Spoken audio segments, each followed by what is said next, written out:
Vamos con otra entrevista bien interesante. Nosotros cuando estábamos planeando el programa dijimos, bueno, vamos a dedicar este programa para temas femeninos que sean realmente importantes. Hoy exactamente. Comenzamos hablando con la doctora Michelle Wright y ahora también invitamos al ginecólogo Josué Vargas para hablar en un agregado a la primera entrevista también de un tema que nos parece muy importante y es la endoscopía vaginal o endoscopía uterina. Esto se utiliza normalmente para poder averiguar, descubrir y ayudar al diagnóstico de desórdenes o de anomalías que puedan presentarse en el útero de la mujer. ¿Quién tiene que realizarse una endoscopía uterina? ¿En qué casos es doloroso este tipo de procedimiento? Como les digo, el especialista Josué Vargas está con nosotros para ayudarnos a aclarar absolutamente todo. Si usted tiene una consulta, aprovechemos también para enviársela al doctor al Facebook de Buen Día o también a la línea 6087-7777. Doctor, qué gusto tenerlo acá en la casa. Muchas gracias. Buenos días, muchas gracias. ¿En qué consiste, doctor? Comencemos por ese detalle. ¿En qué consiste este procedimiento? Básicamente la endoscopía uterina o lo que es conocido como histeroscopía es un método mediante el cual nosotros podemos tener una visualización directa de la cavidad uterina como tal. Si nosotros recordamos cómo está constituido el útero además de tener diferentes porciones también tiene diferentes capas. Y normalmente nosotros siempre hemos tenido oportunidad de acceder a la zona vaginal para revisar lo que es el cuello del útero de una forma directa, por ejemplo. Tenemos ahora más recientemente disponible, por ejemplo, lo que es el ultrasonido vaginal que nos permite darnos una idea de la estructura del útero. Pero muchas veces tenemos siempre una brecha o un espacio entre lo que es la sospecha diagnóstica, por ejemplo, y el diagnóstico final como tal. Y eso significa que nosotros tenemos que recurrir muchas veces a otros métodos diagnósticos. Antes, por ejemplo, cuando teníamos o con el advenimiento del ultrasonido vaginal, pues nos ha ayudado muchísimo a poder identificar y especificar algunas enfermedades, pero para tratamiento o para cirugías muchas veces quedábamos cortos en el sentido de que no podíamos dirigir ese tipo de procedimientos. Con la endoscopia uterina o con la histeroscopía nos funciona para muchas cosas, tanto diagnóstico como para tratamiento. Nosotros lo que hacemos es que colocamos dentro del útero, ¿verdad?, una camarita delgada de unos 3 o 4 milímetros. A través del cuello del útero ingresamos, ¿verdad?, así como se está viendo en ese video, ingresamos a través de la vagina con el endoscopio, ¿verdad?, colocamos, ahorita más adelante ya va a aparecer, colocamos dentro del útero una camarita que nos va a ayudar a ir definiendo por dentro la estructura del útero. Entonces, ¿qué es el detalle? Que nosotros con esto podemos visualizar de una forma más directa, ¿verdad?, a dónde están situadas las enfermedades, en qué sitio puede ser que sea necesario tomar una biopsia, para no entrar muchas veces a ciegas, como se hacía antes. Por ejemplo, muchas de las cosas que nosotros buscamos con la histeroscopía es poder hacer un mejor abordaje del endometrio. El endometrio es la parte interna del útero, que es lo que todos los meses se menstrua. Muchas veces existen formaciones, por ejemplo, dentro del útero, que son las que alteran los sangrados y los dolores pélvicos, por ejemplo. Entonces, como vemos en ese video, ahí en esa parte que está inicialmente, el cuellito del útero, primero se debe de introducir una camarita, ¿verdad?, con muchísimo cuidado para evitar ingresar en otro sitio o hacer algún tipo de perforación. Y ahí en ese punto donde estamos viendo esa ilustración, lo que estamos haciendo es ingresando a través del cuello del útero para revisar todo lo que son las paredes, todo lo que es la estructura inicial del cuello del útero, y poco a poco, conforme vamos avanzando a esa cavidad, vamos encontrando lo que es ya la cavidad del útero. Si nosotros vemos hacia el fondo, ahí vemos algunas estructuras, eso que está ejemplificado ahí es un pólipo, que más adelante podemos especificarlo, pero también una de las estructuras que vemos dentro del útero son, por ejemplo, los orificios de lo que es las trompas, ver si eventualmente están abiertas o no están abiertas, y ver si existe alguna otra enfermedad que pudiese estar afectando la parte interna del útero como tal, ¿verdad? Doctor, perdón que le interrumpa, porque de hecho por ahí va la siguiente pregunta. Sí, problemas como algún tipo de infertilidad, pólipos endometriales, como este que usted nos estaba mostrando, diferentes hemorragias, por pequeñas que sean, ¿podrían observarse a través de una endoscopia uterina? Claro, de hecho el objetivo de la endoscopia uterina es poder discernir entre aquellas enfermedades que nos dejan como con ciertas dudas. Por ejemplo, nosotros mediante una histeroscopía o una endoscopia uterina podemos identificar un pólipo endometrial, que el pólipo endometrial, por ejemplo, es un crecimiento anormal de la cavidad del útero, es como un pellejito que se hace dentro del útero, pero que es hormonalmente activo, entonces produce sangrados. Lo que pasa es que en el caso de los pólipos, no sé si podemos enfocar un poco por acá. En el caso de los pólipos, por ejemplo, como esos son estructuras que están dentro del útero, pueden estar en cualquier sitio de la cavidad uterina. Entonces, por ejemplo, muchas veces yo con un ultrasonido puedo revisar el endometrio, identificar que existe un pólipo, pero solamente puedo decir dentro del útero hay un pólipo. Pero yo no puedo decir fácilmente en qué sitio se encuentra o en qué porción de la cavidad uterina se encuentra. Entonces, por ejemplo, si nosotros vemos acá... Aquí, como estábamos viendo, son parte de las causas, o más bien para lo que se utiliza la endoscopia uterina. Correcto. En este detalle que vamos a ver del modelo, lo que usted nos está explicando del endometrio. Exacto, doctor. Correcto. Por ejemplo, cuando nosotros hacemos el ultrasonido, como les expliqué anteriormente, nosotros podemos definir que dentro del útero puede que exista alguna estructura, un pólipo y demás, pero no podemos definir la posición. Por ejemplo, si nosotros vemos este que está por acá, esto es un pólipo, esto que está ejemplificado aquí arriba de blanco, eventualmente vemos que el pólipo no necesariamente cubre toda la cavidad uterina, sino que está, por ejemplo, colocado en un sitio específico del útero. Muchas veces cuando nosotros no teníamos disponible la endoscopia uterina, nosotros lo que hacíamos que era para revisar el útero o para hacer la extracción de este pólipo, nosotros hacíamos extracciones a ciegas prácticamente con un legrado, que lo que hacíamos era que eventualmente abríamos el cuello del útero y mediante un legrado raspábamos toda la cavidad uterina, tratando como de encontrar la posición en donde yo puedo eliminar este pólipo. ¿Ok? Ahora, ¿qué es el detalle? Que muchas veces cuando nosotros entramos a ciegas y ese pólipo está muy bien pegado, se baila, por decirlo de una forma. Entonces yo puedo tratar de sacar de todas las formas posibles a ciegas que puede que no logre sacar el pólipo. Con la endoscopia uterina yo lo ubico directamente, como vimos en el video, con una tijera especial donde me puedo convertir la histeroscopia diagnóstica o la endoscopia diagnóstica en una histeroscopia quirúrgica, que ya sería tratamiento al mismo tiempo. Quitamos el pólipo y nos aseguramos de que la lesión que necesitamos ver realmente es la que nosotros vamos a analizar adecuadamente. Todavía hace 15 años, usted me corrige, doctor, ustedes como especialistas entraban a ciegas. Sí, prácticamente. Esto es un avance de la tecnología y de la medicina importantísimo. Exactamente, es algo que se ha venido a utilizar, puedo decir que tal vez podríamos hablar de los últimos 10 años.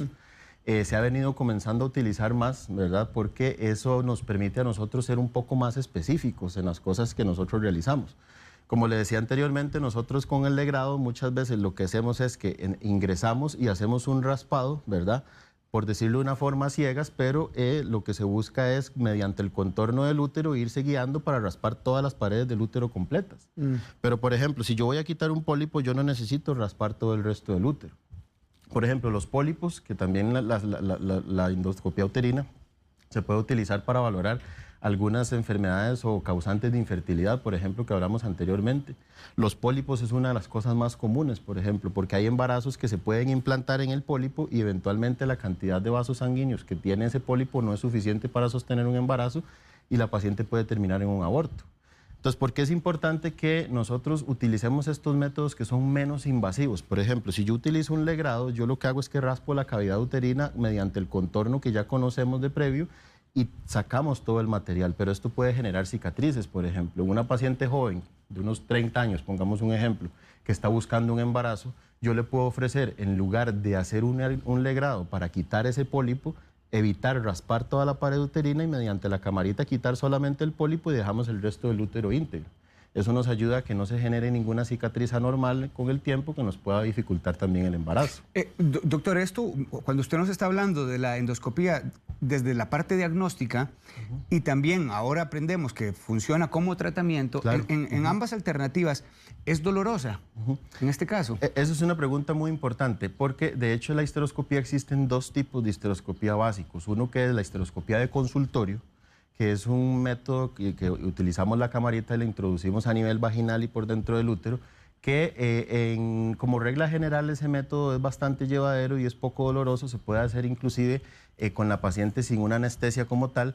Hay algunos movimientos en los cuales la paciente puede ser que sienta alguna incomodidad, pero eso no es un problema porque también tenemos acceso a lo que es la sedación, ¿verdad? Como cuando se hace una gastroscopía o una colonoscopía, para que la paciente pueda estar tranquila, dormida, sin sentir ningún tipo de molestia a la hora del procedimiento.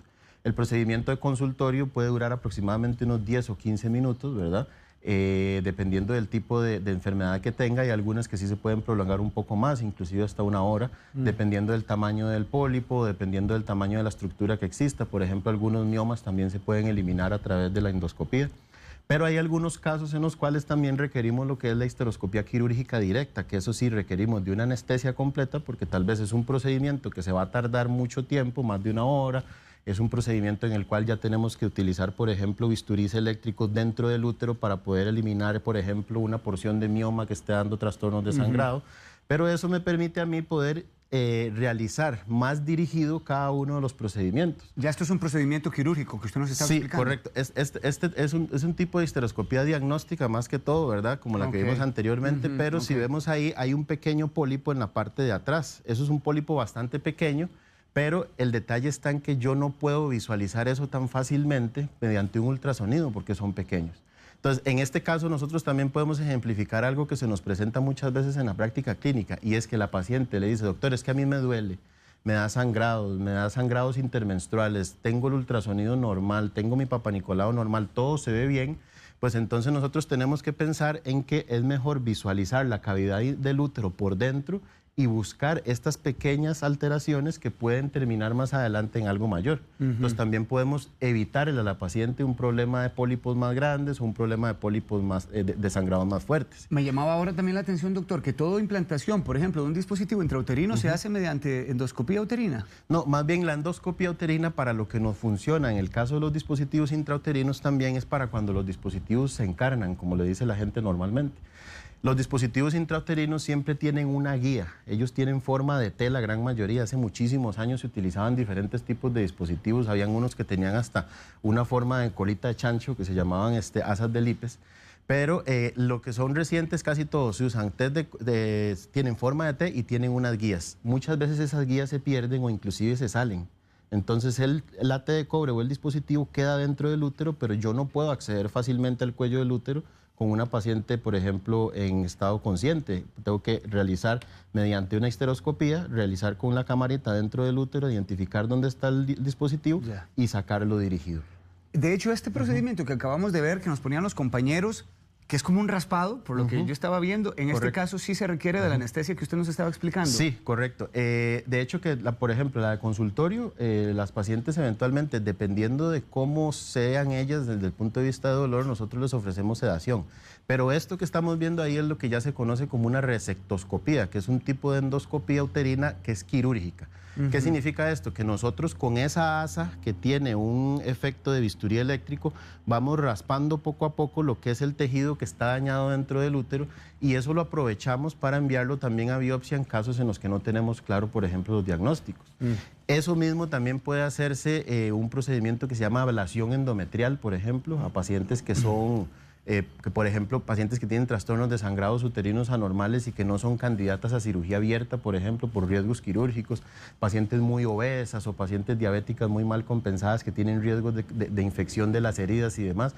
Nosotros a través de la vía vaginal podemos acceder a los miomas que están dentro del útero, por ejemplo, los miomas que se llaman submucosos, y podemos ir raspando ese mioma por dentro para ir eliminando el tejido y eventualmente ir tratándolo como una cirugía sin necesidad de heridas. Hasta que usted nos ha hablado de la endoscopía para diagnosticar y buscar cualquier descontrol que haya a nivel de útero, doctor.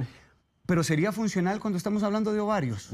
No, en el caso de los ovarios sí no es posible verlos, ¿verdad? Porque casualmente, si nosotros vemos acá, no sé si podemos enfocar un poco, nosotros lo que buscamos con la endoscopía uterina es revisar o valorar toda la cavidad uterina. Entonces nosotros tenemos que ingresar a través de la vagina, ingresar por el cuello del útero y valorar toda esta estructura. Los ovarios están fuera del útero, entonces para eso es que también se nos ha convertido en una muy buena herramienta el ultrasonido vaginal, porque el ultrasonido vaginal nos permite ver los ovarios, nos permite ver estructuras o alteraciones que hay fuera del útero, pero por dentro del útero directamente la endoscopía uterina o la histeroscopía es la que nos va a permitir visualizar de forma directa y dirigir. 9:26 de la mañana, el ginecólogo Josué Vargas está con nosotros, nos visita para hablar de endoscopía uterina, en qué momento es necesario realizársela. Ya hay consultas de ustedes y también nos quedan otros detalles por abordar, por ejemplo, cuánto tiempo se tarda en realizar una endoscopía uterina, cuando es diagnóstico y cuando ya es parte de un tratamiento. Vamos a una pausa y regresamos ya con todas las consultas que ustedes nos están enviando. Estamos hablando con el ginecólogo Josué Vargas sobre endoscopía uterina y nos íbamos a la pausa dándole una pregunta al doctor sobre cuánto tiempo es lo que se tarda en hacer una histeroscopía de este tipo. Doctor, usted nos ayuda. Claro. La histeroscopía de consultorio, que es la que usualmente se utiliza para hacer procedimientos más sencillos como diagnósticos principalmente, o inclusive retiro de pólipos o dispositivos intrauterinos, se puede tardar alrededor de unos 15 minutos, ¿verdad? Tal vez el tiempo en el que la paciente va a estar en el consultorio puede aumentar un poco de acuerdo a si va a necesitar o no sedación. Pero en general el procedimiento dura como unos 15 minutos, ¿verdad? Sí. Posterior a eso la paciente se recupera en cuestión de unos 10 minutos también, ¿verdad? Después de la sedación, si es que la va a requerir, y hace vida normal usualmente durante la tarde de ese mismo día. ¿Se requiere alguna preparación? No, por lo general no hay una preparación especial. Siempre es importante revisar a la paciente principalmente para ver que el cuello del útero sea apto, porque nosotros necesitamos que el cuello del útero tenga cierta permeabilidad o cierta apertura. Ahora, no es una limitante completa, pero sí, por ejemplo, si vemos que el cuello está muy cerrado, tenemos que prepararnos para hacer una apertura del cuello que nos pueda aumentar el tiempo quirúrgico, por ejemplo. O que tal vez nos haga tomar una decisión de ir a sala de operaciones, hacer una cirugía, un procedimiento ya un poco más amplio, que puede tardar ya inclusive hasta 1 hora, 2 horas, dependiendo de lo que se vaya a hacer. ¿En qué casos, doctor, es necesario colocar gas o líquido para la expansión del útero? De hecho, que casi siempre o siempre que vamos a hacer una histeroscopía necesitamos colocar un medio de distensión, ¿verdad? En este caso lo que usualmente utilizamos es el suero fisiológico común, pero además de ese también existen otros medios de distensión, como por ejemplo un líquido que se llama glicina o algunas veces soluciones glucosadas. El gas se utiliza también en algunas, se utilizó en algún momento para este tipo de endoscopías, pero se utilizó sobre la base de que la laparoscopía como tal, que es el examen o la cirugía que se hace a través del ombligo para ver todo lo que es el abdomen, esa sí se utiliza un gas, que lo que hace es que expande todo el abdomen para revisar adentro. Pero en el caso del útero, el útero tiende a ser un poco más grueso y es más difícil de distender, entonces resulta más sencillo hacerlo con líquido. Doctor, tengo algunas consultas, muchas, entonces vamos a concentrarnos estos últimos minutos. Claro. Andrea Mora dice, ¿este procedimiento se le puede hacer a cualquier mujer y a partir de qué edad? Si ¿Es necesario algún tipo de diagnóstico para que ella se lo realice? Claro, esa es una pregunta importante porque la endoscopía uterina realmente no tiene límites con respecto a la edad. De hecho que hay un tipo de inspección vaginal que se llama vaginohisteroscopía, que se utiliza, por ejemplo, desde niñas. Nosotros utilizamos, o los pediatras que se dedican a la parte de ginecología infantil, pueden utilizar esta camarita para introducir a través del himen la cámara y revisar la vagina por dentro sin necesidad de hacer una manipulación consciente de la paciente, por ejemplo, una niña de 7, 8 años o inclusive cualquier mujer núbil. Y se puede hacer que con la paciente sedada y utilizamos esa camarita para revisar la vagina por dentro y eventualmente identificar algún problema. Ahora, con respecto a si ocupa o no ocupa un diagnóstico previo, es diverso, porque todos los casos se presentan diferentes. Por ejemplo, hablábamos anteriormente de que lo más común es que utilicemos este tipo de procedimientos para quitar pólipos endometriales, para quitar miomas que están dentro de la cavidad uterina o para retirar dispositivos intrauterinos, que la gran mayoría de las veces ya eso viene prediagnosticado con los ultrasonidos o bien encaminado al menos, ¿verdad?